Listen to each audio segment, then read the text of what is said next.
This is Dr. Rachel Brissey, and this is an audio analysis. First is some basic anatomy. All images shown are from behind the patient. At the very top of this neutral lateral image is the skull, called the occiput.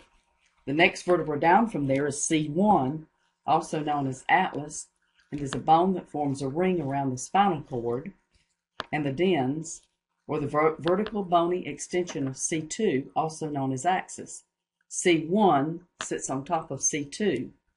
The ligaments that are associated with occiput, C1 and C2, are the accessory ligaments, alar ligaments, atlantoaxial ligament, ligamentum nuchae, interspinous ligament, and ligamentum flavum. All these ligaments support the head and upper 30% of the neck where there are no discs. In front of the bodies of C2 through C7 is the anterior longitudinal ligament, and the back of each vertebra extending from C2 through C7 is the posterior longitudinal ligaments. The ligaments that are between the spinous processes, or the projections of the rear of each vertebra, are called interspinous ligaments. The ligament that sits on top of each spinous process is the supraspinous ligament and nuchal ligaments. Looking at this lateral view, you can also see the facet joints, which are angular and just behind each vertebra from C2 through C7. Each of these facet joints has a capsular ligament, one on the right and one on the left. It is through motion that we can determine whether the vertebrae are moving normally or if abnormally. Then damage to the associated ligaments are determined. For example, in this view we can see a straightening of the cervical curve. Also, we see an anterior offset of C3 on C4. This indicates a posterior longitudinal subfailure at that level.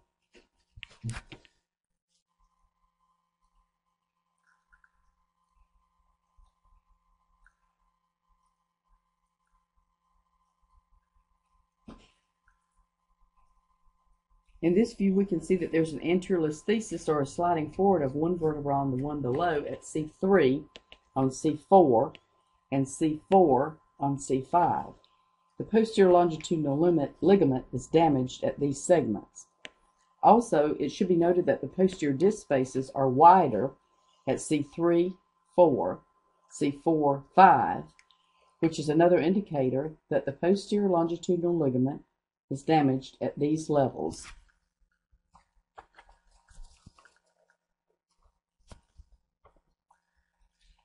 In this view, you will note that C3 is now posterior to C4, and C4 is posterior to C5.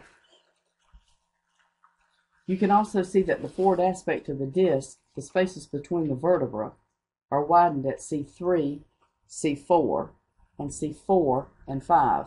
These findings indicate damage to the anterior longitudinal ligament.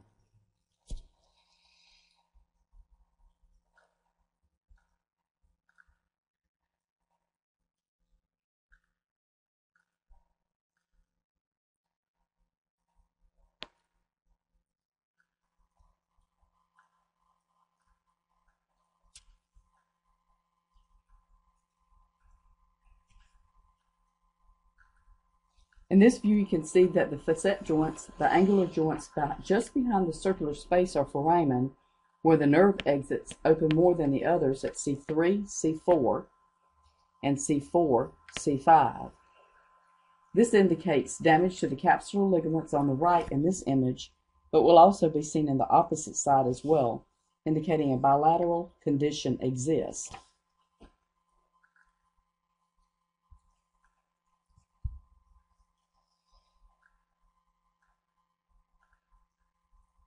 In this view, you can see the facet joints of C2, 3, C3, 4, C4, 5, protruding into the foramen at these levels, causing nerve encroachment.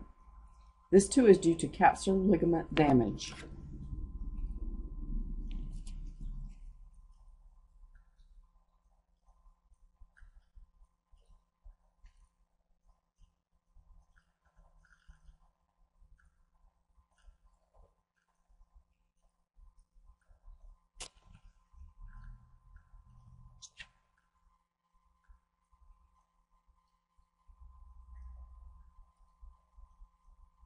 In this view, there is a gapping noted at C3, 4, and C4, 5 facet joints.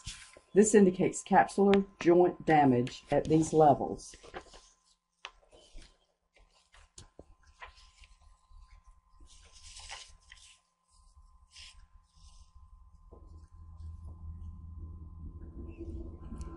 In this view, you can see that there is hypermobility in the movement when turning to the head left and right.